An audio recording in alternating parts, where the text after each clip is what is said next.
आज हम पुलकेशिन द्वितीय के ऐहोल अवलेख के बारे में पढ़ते हैं। पुलकेशिन द्वितीय पुलकेशिन द्वितीय का ऐहोल अवलेख बहुत ही महत्वपूर्ण है। अवलेख बहुत ही महत्वपूर्ण है और इसकी रचना के बारे में बताएंगे। इसका स्थान क्या है? इसका स्थान है कर्नाटक। इसके रचनाकार कौन है? या आप लेखक भी कह सकते हैं। लेखक, रचनाकार और लेखक भी कह सकते हैं। लेखक हैं रवि कीर्ति। ये जो ऐहोल है कर्नाटक में पड़ता है।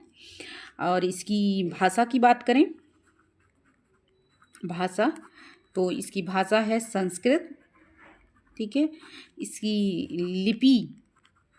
लिपि तो ये लिपि है दक्षिणी ब्राह्मी। ठीक है। और इस अवलेख को कब लिखा गया? तो इसका काल अगर पता करें तो इसका काल है 634 ईस्वी में।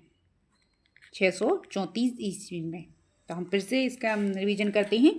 पुलकेशिन द्वितीय का ऐहोल अवलेख, इसका स्थान है कर्नाटक। रचनाकार है लेखक रवि कीर्ति। भाषा है संस्कृत। लिपि है दक्षिण ब्राह्मी और काल है 634। ओके। अब इसमें कुछ विशेषताएं भी हैं। विशेषताएं ये हैं कि इसी लेख में कालिदास और भारवी का भी उल्लेख मिलता है। और इसी लेख में महाभारत के युद्ध के शक शासकों के संबत 556 वर्ष के बाद के काल की गणना के लेखन तिथि के संदर्भ में की गई है। इस अवलेख में शक संबत और कली संबत दोनों की तिथियां दी गई हैं। ठीक है। तो ये इसकी विशेषताएं हो गई। तो अगर हम बात करें तो इसकी मुख्य 2 विशेषताएं हैं। शॉर्ट में अगर हमें लिखें तो इस अवलेख पे किस का उल्लेख है? तो इस पे 2 महान व्यक्तित्व का उल्लेख है। पहले हैं कौन से? महान कवि कालिदास। ठीक है, कालिदास। दूसरे हैं भारवी। ठीक है। और इसमें शक संबत दूसरा है। इसमें उल्लेख जो तिथि बताई गई है, अवलेख में तिथि बताई गई है। ठीक है। इसमें कौन सी? शक संबत की और कली संबत। अब हम कली संबत और शक संबत और कालिदास और भारवी की नेक्स्ट वीडियो में बात करेंगे। अभी स्पेशल हम पुलकेशिन द्वितीय के ऐहोल अवलेख के बारे में बात कर रहे हैं। इसमें कुछ और पॉइंट हैं जो हमें देखना चाहिए। जैसे कि लेखक हैं रवि कीर्ति में हमें ये बताना चाहिए कि क्या है। सबसे पहले तो ये है कि संस्कृत में लिखा गया है। और इसमें क्या है, रवि कीर्ति ने सबसे पहले जनेंद्र यानी जो महावीर हैं उनको नमस्कार किया है। और फिर उसके बाद इसमें अश्वमेध यज्ञ जो पुलकेशिन द्वितीय द्वारा किया गया है उसके बारे में बताया गया है। ठीक है। फिर पुलकेशिन द्वितीय को सत्याश्रय जो उपाधि दी गई है, इसमें कहा गया है कि इंद्र और लक्ष्मी से अभिषेक बताया गया है। इसमें इंद्र के समतुल्य शक्तियाँ, मतलब 3 शक्ति को विजित किया है उन्होंने और अपनी समता इंद्र से करते थे। ठीक है। कौन? पुलकेशिन द्वितीय। ठीक है। और उन्होंने कहा कि नहुस के अनुभाव तथा लक्ष्मी द्वारा अभिलाषित बताया गया है।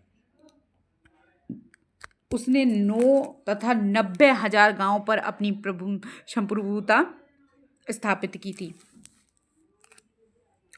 उसकी सेना का भय कलिंग और कौशल में व्याप्त था।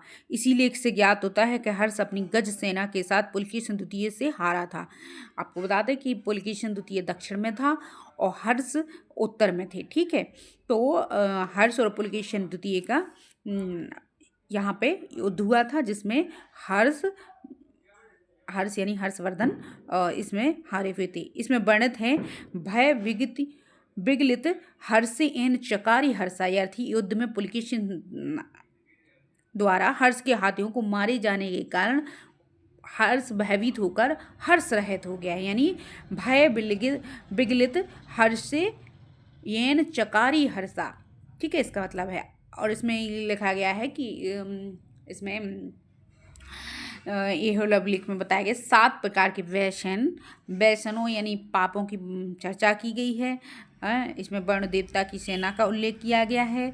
इसमें बताया गया है कि रवि कीर्ति ने जिनेंद्र मंदिर बनवाया था जिसे मेघुता का मंदिर कहा जाता है। इसी अभिलेख में सबसे पहले बार गुज्जर जाति का उल्लेख हुआ है। इस अभिलेख के अंत में 37वें पद में रवि कीर्ति ने अपनी तुलना कालिदास और भारवी से की है।